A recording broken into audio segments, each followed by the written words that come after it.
que nos están viendo nuestra transmisión que compartan a través de YouTube, a través de Facebook, compartan esta transmisión, que es la única manera de poder tener un mayor alcance y que a la misma vez pues podamos llegar a más nicaragüenses y que de esa manera podamos mover el algoritmo en YouTube. Hemos tenido muchas buenas llamadas, dentro de las cuales pues nos han estado refiriendo que han estado viendo el programa, se nos han estado reportando desde muchos lugares, desde California, estado de la Florida, desde Nicaragua también, y dentro del cual pues nos han dicho de que les gustan mucho nuestros comentarios, nuestra forma de abordar muchos temas, dentro de los cuales están siendo abordados desde una perspectiva no necesariamente alineada quizás a organizaciones, no necesariamente alineada a corporativismo, ni alineadas también a agrupaciones políticas. De esa manera también estamos llegando a muchos hermanos nicaragüenses que están en España, dentro de los cuales se han estado reportando a nuestro WhatsApp interno, y de esa forma estamos creando un foro de discusión activo para que nosotros los nicaragüenses tengamos este punto de reflexión y así poder ir creando un poco más de debate y de discusión plena. A la misma vez también estamos muy agradecidos con todas aquellas personas que nos han estado llamando, solicitando una entrevista, y que ciertamente pues eso nos llena de mucho gozo a nosotros, nos llena de mucha gracia, porque ciertamente de eso es lo que se vale un programa. Un programa se vale de la capacidad que tenga de generar debate dentro de la comunidad, y que este debate sea un debate que busque, alcance acuerdos, y que ciertamente salgamos de ese letargo dentro del cual nosotros como oposición hemos estado, y que básicamente hemos estado por mucho tiempo demasiado somnolientos, dijera yo, y nos hemos metido en una vorágine espinosa, una vorágine viciosa, dentro de lo cual la falacia ad hominem ha sido la carta de presentación de la mayoría de las organizaciones políticas que al menos se nos han presentado como oposición nicaragüense al sandinismo. Y ciertamente yo he repetido acá de que la primer máxima que tenemos que tener como nicaragüenses es darnos cuenta de quiénes son nuestros enemigos, es darnos cuenta a quién nosotros tenemos que combatir. Y darnos cuenta de quién es el enemigo claramente parte de un principio, de una visión dentro del cual dimensionemos de que no el sandinismo como tal es solo el enemigo, sino todo ese ecosistema que está alrededor de él: corporativismo, empresarios, políticos funcionales a la dictadura, a la tiranía sandinista, y también miembros de la sociedad civil que muchas veces se han enmascarado de defensores de derechos humanos. A la misma vez también es parte de ese mal todas aquellas organizaciones políticas que están ahorita en la oposición y que ciertamente han hecho que esta lucha sea totalmente menguada. Y esto lo digo con un sentido de crítica pura, porque ciertamente a partir del año 2018, la mayoría de organizaciones funcionales a la tiranía sandinista hasta financiaron lobby en Washington, para que estos lobbies americanos tuvieran por función minimizar y mitigar el efecto quizás o la aplicación de sanciones que podían en su momento debilitar a la tiranía sandinista. Y eso ciertamente es algo que toda una vida nosotros se lo vamos a tener muy pendiente a todo ello.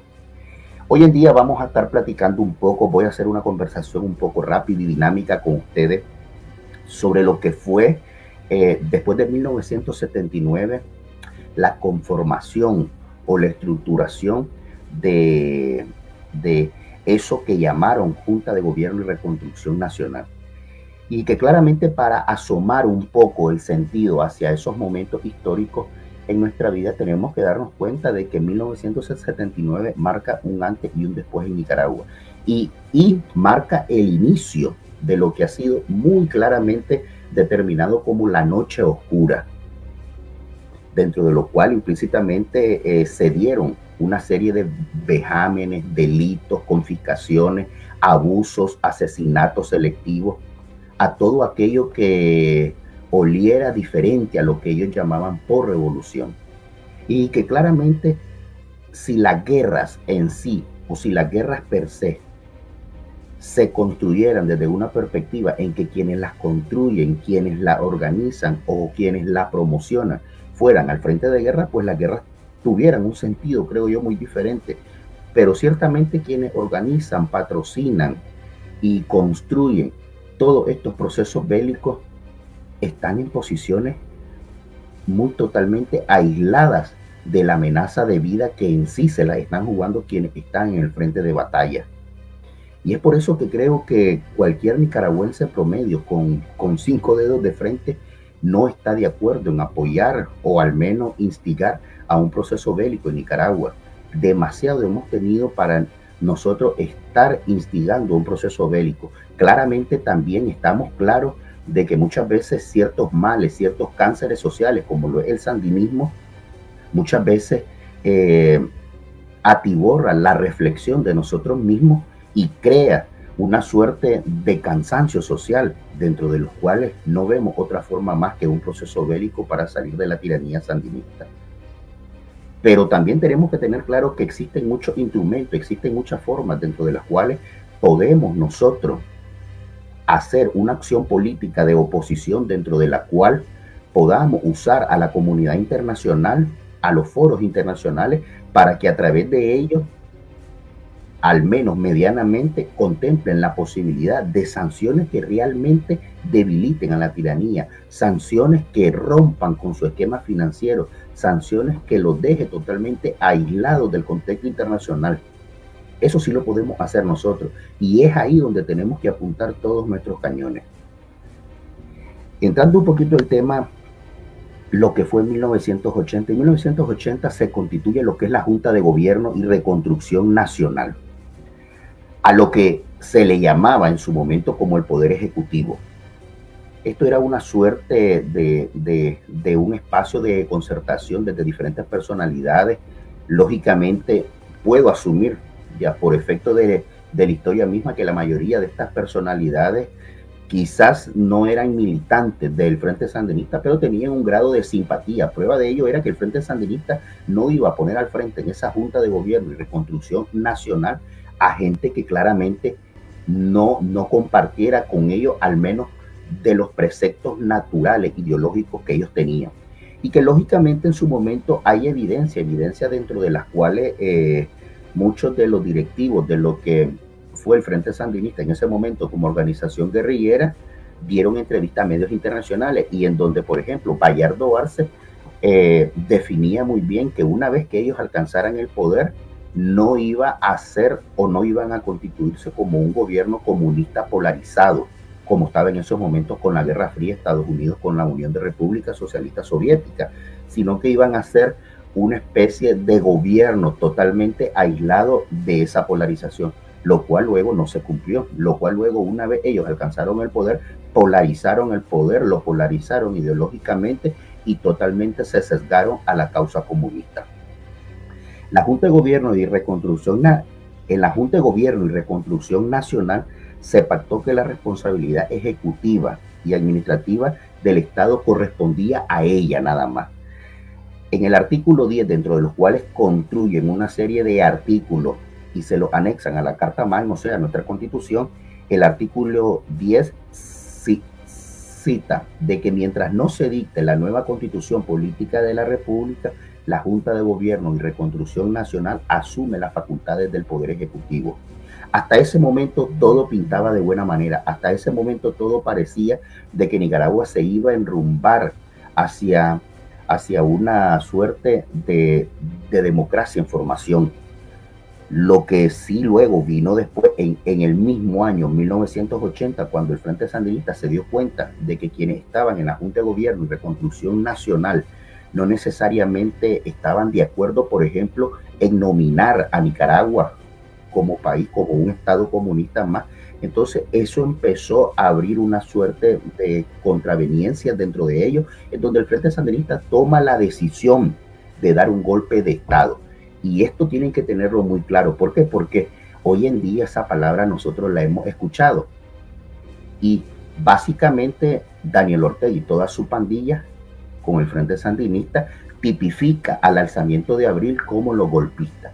Y esto se debe a algo que ustedes tienen que tenerlo muy en claro, que es la psicología en espejo. Generalmente los comunistas utilizan la psicología en espejo, que significa decir y hacer lo que yo estoy viendo en mi contrario, para de esa manera blanquearme y que eso genere un efecto o una posición en vez de ser un victimario, ser una víctima. Y es lo que el Frente Sandinista ha hecho. Los primeros golpistas ha sido en nuestra historia el Frente Sandinista de Liberación Nacional. Y el primer golpe de Estado lo dio en 1980, cuando desarticula esa Junta de Gobierno de Reconstrucción Nacional y la articula nuevamente ya totalmente a sus intereses, dentro de los cuales a quienes promueven y colocan en esa nueva junta son totalmente militantes de la causa comunista sandinista. Y ese golpe de Estado se da el 23 de agosto de 1980 y el FCLN se declara a sí mismo la autoridad máxima de la revolución en un comunicado dirigido al pueblo, el que cita: una vez en el poder, el Frente Sandinista decidió instalar una junta de gobierno que organizara y encabezara la gestión gubernamental. La Dirección Nacional del Frente Sandinista de Liberación Nacional ha decidido que la Junta de Gobierno y Reconstrucción Nacional deberá seguir al frente de la gestión gubernamental hasta 1985. Aquí el famoso protagonista hoy en día, otrora de nuestro mal, Daniel Ortega, él dice: el FCLN tiene el poder. Y lo construye de esta manera, porque el poder lo tiene el pueblo a través de su vanguardia, el FCLN y su dirección nacional. Recordemos que los comunistas siempre utilizan la palabra pueblo como una atracción, dentro de las cuales no necesariamente esté vinculada de forma real a los objetivos que tengan ellos positivamente con el pueblo, sino que necesariamente lo reencarnan de tal manera que le hagan creer a sus adeptos de que su máxima principal es el pueblo. Y esto todavía lo seguimos escuchando nosotros. Ahora, el Frente Sandinista reestructuró por sí y antes 3 veces esta Junta de Gobierno de Reconstrucción Nacional. El 4 de mayo de 1980, el FCLN llamó a integrar a esta Junta de Gobierno y Reconstrucción Nacional al doctor Arturo Cruz y al doctor Rafael Córdoba Rivas, con el propósito de reemplazar a Violeta Barrios de Chamorro y Alfonso Robelo Callejas. Igual también el 4 de mayo, un año después de 1981, se redujo la composición de esta Junta de Gobierno a solo 3 miembros, nombrando al comandante Daniel Ortega, coordinador de la misma, y eliminando al doctor Arturo Cruz, el padre del que fue hace poco en el 2020 nominado como precandidato presidencial Arturo Cruz Hijos. Ahora, la Dirección Nacional del Frente Sandinista asume la supremacía. La Dirección Nacional del FCLN asume la supremacía en protocolo y la Junta de Gobierno queda ya en segundo plano. Aquí es donde ya se consuma el golpe de Estado sandinista de 1980. Ahora, sobre las elecciones, aquí aparece un personaje muy polémico, ya finado, Humberto Ortega Saavedra. Dice Humberto Ortega: no vamos a disputar el poder. No nos hemos comprometido con las elecciones que ellos piensan vamos a impulsar. Y nosotros nunca, ya lo dijimos en otras ocasiones, a través de la Dirección Nacional vamos a ir a discutir el poder. Esto queda claro que dentro de sus mentes retóricas, dentro de sus mentes autoritarias, desde ahí ellos ya estaban claros que no se iban a someter a un escrutinio público electoral. Y ellos, ¿por qué estaban totalmente claros si supuestamente su tal revolución, que según ellos triunfó en 1979, gozaba de la aprobación popular? Entonces, ¿por qué no someterse a un escrutinio público? Cierto y claramente porque ellos estaban totalmente convencidos que desde el momento en que ellos asumieron el poder y le dieron golpe de Estado a la Junta de Gobierno, en 1980, un año o meses después de haber triunfado la fallida revolución, el pueblo de Nicaragua se dio cuenta que todo era una gran estafa y que no compartían la mayoría de los fundamentos y preceptos que ellos querían imponer a pie de bota y talón a todos los nicaragüenses. Humberto Ortega, él cita inmediatamente en 1981 y él dice en un discurso público, el pueblo ya votó, dice. Nuestro pueblo ya votó en el 19 de julio de 1979 con las armas en la mano y con la sangre de 50,000 nicaragüenses. Votó por sí mismo, por el sandinismo. Eso era lo que pensaba Humberto Ortega Saavedra. Ahora, también menciona de que el FCLN no se jugará el poder y no estará en juego en las elecciones. Aquí entra un personaje ya un poco más contemporáneamente, ya casi en esta década al terminar, que es Rafael Solís. Hoy en día ustedes se recuerdan muy bien y muy clarito de este personaje, el presidente de la Corte Suprema de Justicia y operador político del Frente Sandinista en el aparato judicial, el cual supuestamente vivió una suerte de separación del Frente Sandinista y salió huyendo hacia Costa Rica, lo cual para muchos de nosotros eso es muy llamativo, porque ciertamente cuando al Frente Sandinista, dentro de su élite, dentro de su cúpula, se le separa algún adepto, algún funcionario de gran calibre con mucha información en sí, ellos están claros que cuando eso sucede, la única opción que ellos tienen es eliminarlo. ¿Por qué? Porque no corren riesgos dentro de los cuales esta persona puede en algún momento hacer esa información pública y que lógicamente sea instrumentalizada en cortes penales internacionales en contra de ellos. Por eso es que, al menos personalmente para mí, es un poco llamativo el hecho que Rafael Solís se hubiera ido a Costa Rica, esté todavía en Costa Rica, y lentamente tenga una vida quizás dentro de los términos un poco asequible y un poco normal. Bueno, pero eso ya se los dejo a ustedes, déjenmelo en sus comentarios qué opinan. Rafael Solís en ese momento era el secretario del Consejo de Estado y subcomandante sandinista. Durante la discusión del proyecto de ley de partidos políticos en el 21 de diciembre de 1981, dijo que las elecciones en Nicaragua no serían para disputarse el poder, sino para fortalecer a la revolución.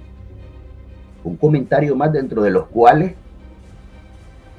Rafael Solís, a como lo había dicho anteriormente Humberto Ortega Saavedra, dejaban claros que el Frente Sandinista no se iba a disputar el poder en comicios electorales. Ahora, Humberto Ortega Saavedra también, en el discurso en la Plaza de la Revolución el 25 de agosto de 1981, como ministro de Defensa y general del Ejército Popular Sandinista, enunció: ya hubo elecciones en la plaza en 1979. Le pregunta al pueblo, ¿están de acuerdo ustedes en que el FCLN con esta dirección siga conduciendo el poder revolucionario del pueblo trabajador de Sandino?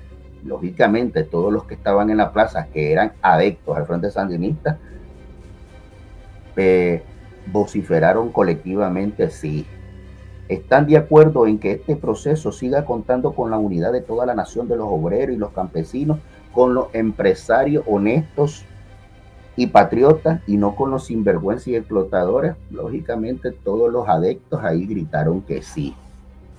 Entonces, claramente todo esto nos deja a nosotros totalmente claro de cuáles fueron realmente los objetivos y cuáles fueron el verdadero sentir desde un inicio de esta revolución fallida, y dentro de los cuales claramente nosotros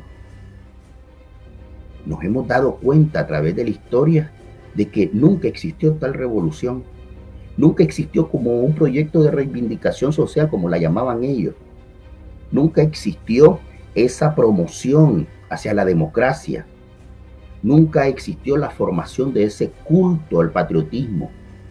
Más bien todo lo que existió fue una destrucción social, fue una corrupción, corrupción y corrosión de todo el tejido social nicaragüense, en donde los valores primariamente que se les inculca a un niño, a un ciudadano, fueron totalmente reemplazados por antivalores que nada más buscaban el amotinamiento y el respaldo hacia lo que ellos llamaban por defecto el proyecto revolucionario. Entonces, en ese momento, Humberto Ortega en la plaza, él concluye y dice, entonces esta es una votación popular, esta es una democracia sandinista. ¿Están claros ustedes? Desde dónde el sandinismo, Humberto Ortega Saavedra, Daniel Ortega Saavedra, Rafael Solís, desde donde ellos miraban el efecto de la democracia, vociferando en una plaza con un puñado de adeptos, borregos a ellos y preguntándole a ellos. Ahora, sobre los partidos políticos.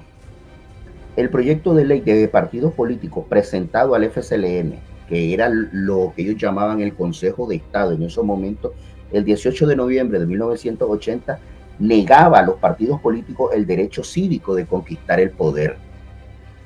Asimismo, la Comisión Especial del Consejo de Estado, en su documento de trabajo sobre la ley de partidos políticos, lo define a esto así: como instituciones constituidas para participar en la administración pública, y tampoco se les reconoce el derecho a alcanzar el poder político. O sea, según la visión de los sandinistas en 1980, que sigue siendo la misma, los partidos políticos podían crearse, podían constituirse, pero el objetivo en sí que tiene cualquier partido político, el objetivo per se que tiene cualquier partido político, es la obtención del poder. Ellos no lo miraban de esa manera. El objetivo de los partidos políticos era nada más un efecto decorativo, dentro del cual también solo podían participar de la administración pública. Y ojo, que probablemente participaban de la administración pública, pero totalmente condicionados y precondicionados por ellos mismos. Esa era la democracia que los sandinistas desde 1980 a 1979 visionaban. Esa es la forma de democracia que ellos construyen y que ellos quieren plantearnos a nosotros como una democracia equilibrada y justa. ¿Qué sentido tiene esa visión totalmente deconstruida que tienen los sandinistas si los partidos políticos no tienen por fin mismo la obtención del poder? Es totalmente antinatura. Ahora, sobre la libertad de expresión, que esta fue otra ley para controlar y censurar. Se emite también el 10 de septiembre de 1980 el decreto 512 que cita, artículo 1, los medios de comunicación de la República de Nicaragua, cualquiera sea su naturaleza, no podrán publicar noticias e informaciones referentes a asuntos relacionados con la escasez de productos de consumo popular o que den lugar a la especulación con los precios de esos productos, o que en cualquier forma atenten o comprometan la estabilidad económica de la nación. Solo para darles un dato, en ese momento el diario La Prensa de la familia Chamorro recibió 9 agresiones a su derecho. No, el diario La Prensa recibió 9 agresiones, oigan, a su derecho a la libertad de expresión del año 1934 a 1979, o sea, durante la dictadura de la familia Somoza. 9 agresiones en 45 años. Y solamente en un año de 1980 a 1981 la prensa recibió 6 agresiones a su derecho a la libertad de expresión. O sea, 9 agresiones de la dictadura de la familia Somoza en 45 años, y los sandinistas en solo un año hicieron 6 agresiones a la libertad de prensa. Esto claramente en su momento alertaba, y lógicamente alertaba tanto a la sociedad política de Nicaragua, al pueblo mismo de Nicaragua, porque claramente si por la víspera se saca el día, entonces por ahí ya se podía tener una ponderación en términos de proyecciones de que lo que se le venía a Nicaragua era totalmente catastrófico, y ciertamente la historia cumplió en demostrarnos que lo que se le vino a Nicaragua con la famosa revolución sandinista ha sido totalmente el opio de nuestro desarrollo en Nicaragua. Sobre hablando sobre esta misma línea, el control sobre los medios de comunicación, a mayo de 1983, en control del FCLN sobre los medios de comunicación se encontraba así. El 100% de los canales de televisión estaban en total control por el Frente Sandinista. 66% de periódicos son propiedad del FCLN. Barricada Sandinista, Nuevo Diario era oficialista, o sea, totalmente cegado al Frente Sandinista, y a la prensa en ese momento la manejaban como independiente. El 62% de las radioemisoras en control del Frente Sandinista. 75% de radio periódico en control del Frente Sandinista. Les voy a dar otro dato. Antes de que triunfara el proyecto fallido de la revolución, en 1978 había en Nicaragua 43 radioperiódicos. Pero un año después, en 1980, solo quedaron 13 radioperiódicos. Se volaron 30. Aquí sale también otra figura que les voy a mencionar, que ha estado un poco silente dentro de la oposición funcional hoy en día, pero que la usan como referencia. Ustedes han escuchado el nombre, por ejemplo, de Michelle Naglis.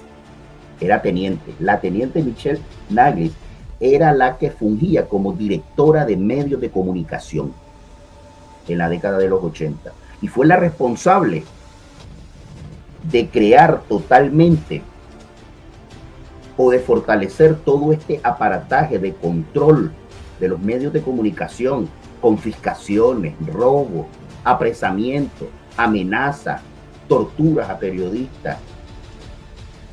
La responsable de todo eso fue la teniente Michelle Naglis. Esto que no se nos olvide.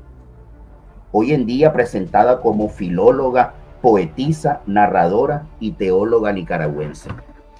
Y parte de la agrupación Monteverde. Ahora, en Nicaragua en esos tiempos, 1980, siempre posicionándonos ahí, suspenden en Nicaragua el ejercicio del derecho a la huelga. Óigase esto.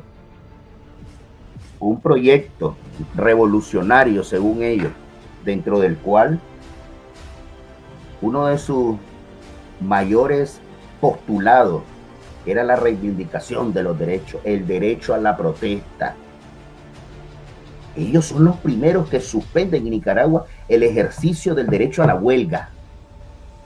En el artículo 32 del decreto número 52 del 21 de agosto, o sea, casi un mes después de haber alcanzado el poder a través de las balas, el 21 de agosto de 1979, se reconoce el derecho de huelga para todos los trabajadores, ejercicio de conformidad con la ley. Pero luego ellos, con el decreto número 812, el 9 de septiembre de 1981, lo suspenden.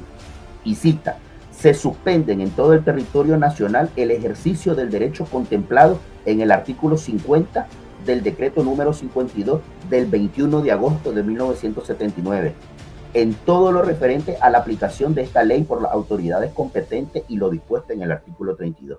O sea, estaban eliminando el artículo 50 del decreto número 52 que le daba a los nicaragüenses el derecho a la huelga. Ellos lo eliminan el 9 de septiembre de 1981. Por consiguiente, queda en suspenso el ejercicio del derecho de interponer recursos de amparo en contra de las actuaciones administrativas tomadas en la aplicación de esta ley por las autoridades señaladas en el artículo 2. No había forma, no se contemplaba la manera de que la población ejerciera un escrutinio sobre sus supuestos gobernantes. Ellos estaban penalizando el hecho del escrutinio público, a lo que todo ciudadano tiene derecho. Usted que me está viendo tiene derecho a ejercer un escrutinio sobre su concejal, sobre su alcalde, sobre el diputado circunscrito a su región, sobre su presidente mismo. Es un derecho. Pero así ellos manejaron su proyecto totalitario, supuestamente revolucionarios. Y en este sentido creo yo que es determinante también darnos cuenta y asomar esa realidad que hoy en día tenemos contemporáneamente, y que el Frente Sandinista de Liberación Nacional no ha cambiado en esencia.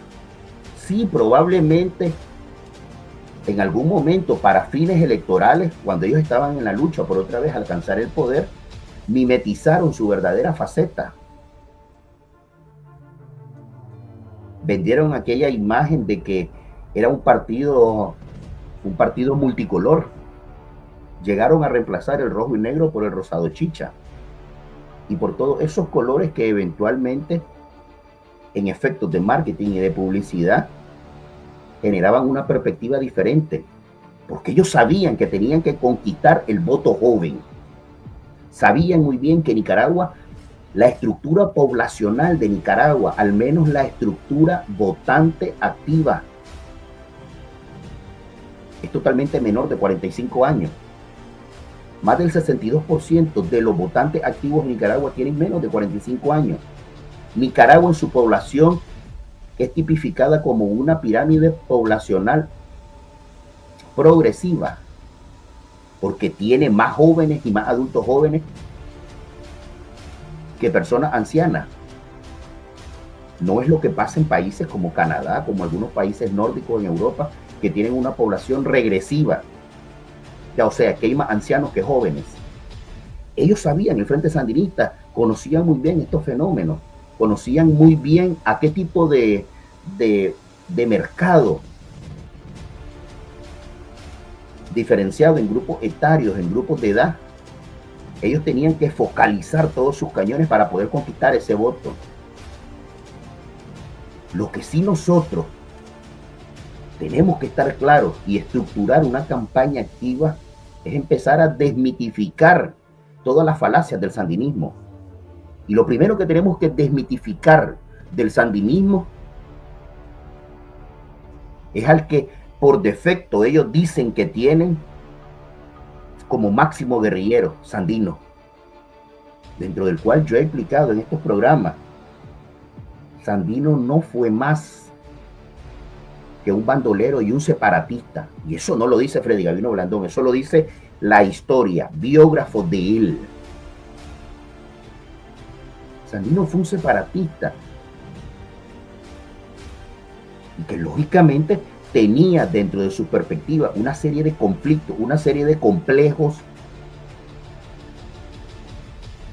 que lo han querido vender hoy en día como una fortaleza, que lo han querido vender hoy en día como el guerrillero independentista, el guerrillero, el libertador de Nicaragua. Yo no me quiero asomar muchas veces, por ejemplo, a las manifestaciones espirituales que tenía Sandino. Recordemos nada más que uno de sus maestros directos fue Joaquín Trincado, en donde Joaquín Trincado fue el fundador de la Escuela Magnético Espiritual de la Comuna Universal. También aquí, por ejemplo, nosotros conocemos dentro de la historia de Sandino a Quintín Pino Machado, que fue el embajador cubano en Managua, creador del FSLN en 1960. El padre de Sandino, don Gregorio Sandino, quien estaba casado con doña América Tífer, dentro del cual este matrimonio tuvo 3 hijos, Asunción, América y Sócrates Sandino. Y que Sandino nace de una relación separada, o sea, fuera del matrimonio, con don Gregorio Sandino y su madre, doña Margarita Calderón. Y que aquí les voy a dar un dato. Los dos grandes artífices del Frente Sandinista, Augusto Nicolás Calderón Sandino y Carlos Fonseca Amador, ellos guardaban en sí una serie de resentimientos y complejos, y que ciertamente muchos de esos complejos y resentimientos hacia la tal sociedad aristocrática, hacia la tal sociedad política, residían desde su epigénesis. Carlos Fonseca y Sandino fueron lo que en ese momento se tipificaba como hijos bastardos, y lo que en esos momentos en la sociedad era totalmente etiquetado. Tanto es así que les voy a dar otro dato. Los nombres estructurados de estas dos personas, Augusto Nicolás Calderón Sandino. En esos tiempos, a los hijos que nacían fuera de matrimonio se le etiquetaba de tal manera oficialmente que el apellido de la madre iba de primero y el del padre iba de segundo. Por eso Sandino, su nombre de pila es Augusto Nicolás Calderón por doña Margarita y Sandino por su papá don Gregorio. Carlos Fonseca Amador nace también de una relación paralela, en donde Fonseca es el apellido de su madre y Amador el de su padre, Fausto Amador. Y les estoy hablando de las dos referencias inmediatas que tienen los sandinistas de sus dos grandes próceres, que naturalmente fueron personas con una suma de complejos y una suma de antivalores que el sandinismo después quiso construir una historia paralela a tal manera de hoy en día seguirlos vendiendo como una suerte de héroes, lo cual en sí nunca lo fueron ni nunca lo serán. Ese es el sandinismo, señores. Ese es el sandinismo el cual hoy en día perdura, infectando a nuestra nación. Y ese es el sandinismo que a través de diferentes expresiones sigue dañando, sigue perturbando y sigue jodiendo a nuestra patria. Así que los esperamos el viernes 9 de la noche, hora de la costa este, estado de la Florida, Montreal, Nueva York. 8 de la noche, hora Nicaragua, 6 de la tarde, hora de la costa oeste, Los Ángeles, California. Yo soy el doctor Freddy Gavino Blandón. No se olviden, suscríbanse a nuestro canal, suscríbanse, denle like, por favor, compartan y comenten. Déjenme sus comentarios sobre qué quiere que hablemos el próximo lunes. Nos vemos este próximo viernes en el mismo horario de siempre. Un gusto siempre estar con ustedes.